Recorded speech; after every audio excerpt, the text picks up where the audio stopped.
What's up, fellas? Today it's gonna be a quick video showing you guys this part that you absolutely need for your 2016. Now, I don't know the specifics, but I do know this 2016 is running Sync 3 2.0, which I'll show you right now. And this is about the CarPlay unit. The 2016 does not have CarPlay. The 2017 does. I don't know if 2015 is still Sync 2. I didn't do my research for this, but I'm just showing you. On my 2016, it does not have CarPlay, and supposedly this part right here fixes it. All right, so just to show you, all legit, no funny business going on. This is the module right here we're going to be replacing. Just showing y'all right now, this is running 2.0, which this is, they say you need to run 2.0 or higher, so it should work. All we have to do is change that thing out. This is what the forums say, so let's do that. I really don't know how to pull that out, but there's only one way to do it, just to pry it out with some screwdrivers or some picks. Once we get that out, plug this new one in, and they look identical, so we'll see what's up. And if you guys are wondering the part number, this is the new part number. They did change it. My dealer just told me that they changed it, so this is the new part number. All right, let's throw this thing in here, man. I'm excited.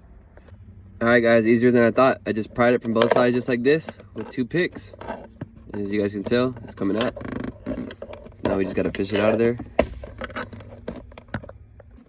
All right, guys, old one is out. If you guys are wondering, this is the part number on the old one.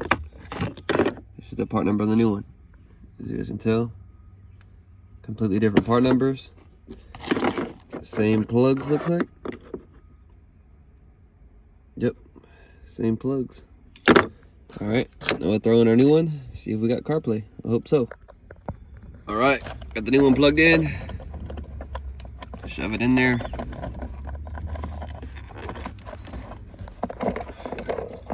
So get it in there, just pop it in, those clips will hold it in. Boom, like that.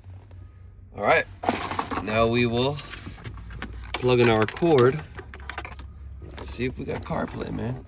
I hope this is all we needed. I hope we don't have to update the software, because that'll suck for this video. See if the internet is correct. Where's my key at? I didn't disconnect the battery or anything, by the way. All right, let's check it out. Would you look at that? Apple CarPlay is connected. That is freaking awesome. Let's go. Wow, dude. That is awesome, dude. That is all we needed to complete CarPlay. Let's go. That is freaking awesome, dude. There we go. 80 bucks, guys. 80 bucks and you guys can have CarPlay. If you guys don't have an iPhone, this one ain't for you, but dude, ever since I tried CarPlay, I cannot go without it. And now I got it for 80 bucks, man. I should have done this as soon as I got the truck. All right, now I'm actually gonna see if my little thing from Amazon, which this is a wireless CarPlay adapter, it plugs into here and it just sends a signal to the truck and your phone, and then you could run wireless CarPlay. So let's see if this works.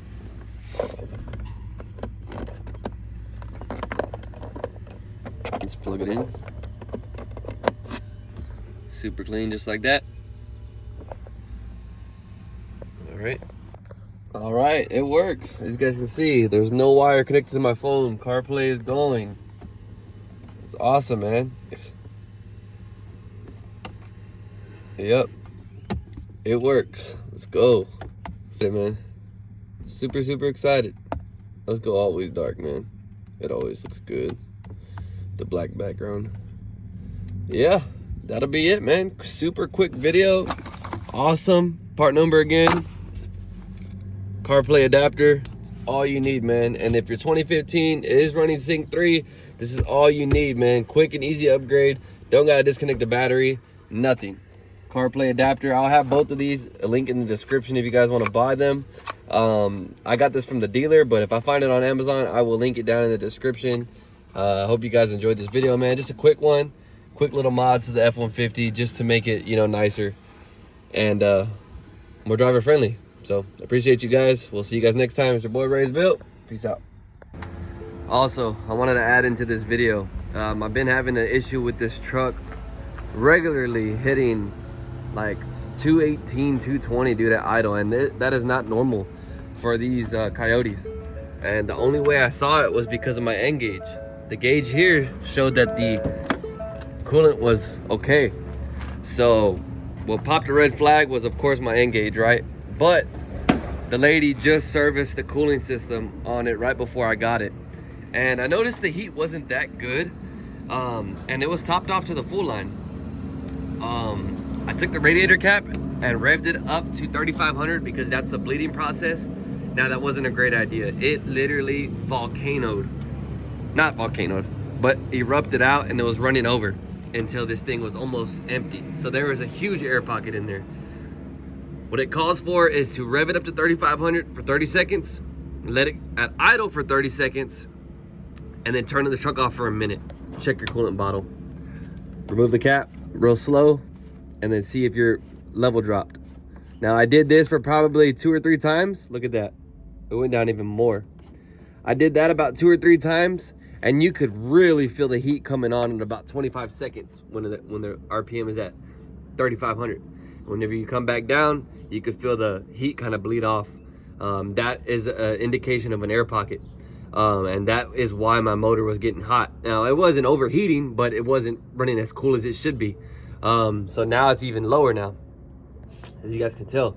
So I need to bleed all this stuff out. I don't like this coolant. Ford makes a new yellow P-Oak coolant, which is awesome. It's like top of the line, the best stuff you could run in these aluminum motors. It lasts for like 8 years. It has awesome cooling properties. There was actually a TSB out for this orange stuff, which I think this is the same as DexCool. But this was ruining heater cores in these trucks. So I need to get this stuff out of here ASAP. And then I'm gonna flush it and vacuum fill the system with some P-Oak coolant and get this thing running proper. But after this bleed procedure, it seems to be running cooler. The heat is running like melting your face off inside the cab. So I just wanted to include that in this video because I don't want to make a separate video on the bleeding process. If you guys are watching this, you know, you guys probably will watch this as well because it's a part of your truck's cooling system. So yeah, I hope this helped you out, guys. Anything above 210 is not normal for these trucks. You know, 5.0s, they're not normal to be idling that high, especially because it's 50 degrees out where I'm at. 60 degrees going down the highway. I knew that wasn't right. I actually thought my vents, because these trucks have vents that close on the radiator, I thought those were stopped up because, man, that is just not normal. It's unheard of for Coyotes to run that hot. So yeah, got it fixed, man. Little things at a time. We're gonna get this truck right.